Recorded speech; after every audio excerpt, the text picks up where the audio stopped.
মানুষ বাড়ি থেকে বাড়াইতে পারত না।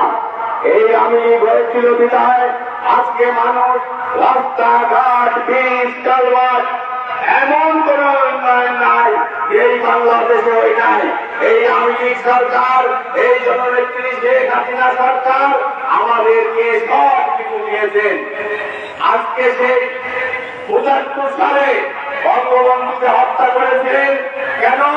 এই দেশ যাতে উন্নয়ন না হয়।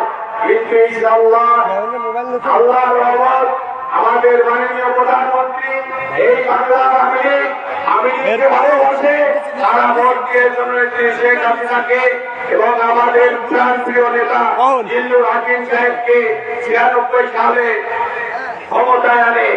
তারপর থেকে এই এলাকার উন্নয়ন হয়। আজকে আমরা যে মাঠে মিটিং করছি এই মাঠে সামান্য একটা এই পাশে কয়টা টিনের সব ছিল, তাছাড়া আর কিছু ছিল না। আর আজকে পুরো বাউন্ডারি দিয়ে বিল্ডিং আর বিল্ডিং, রাস্তাঘাট সবকিছু হয়েছে।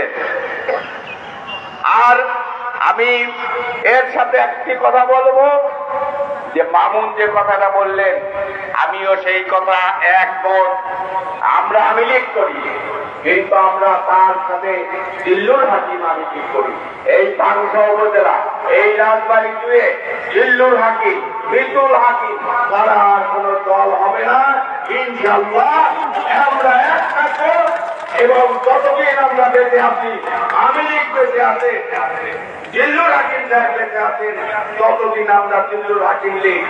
তারপরে হায়াত মৌত সব তো আল্লাহর হাত। আল্লাহ যেদিন আবার সুযোগ দেবে তারপরে আমরা মৃদুল হাকিম লীগে এই পাংশা ঘরে ঘরে আওয়ামী লীগের দুর্গ বলে বলবো। ইনশাআল্লাহ পরবর্তীতে আমাদের নেতা হবে মৃদুল হাকিম। এখন জিল্লুর হাকিম যতদিন আল্লাহ রেখেছেন, আল্লাহর কাছে দোয়া করি উনি ১০০ বছর রাখুক, আমরা ততদিন ওনার সাথে রাখবো।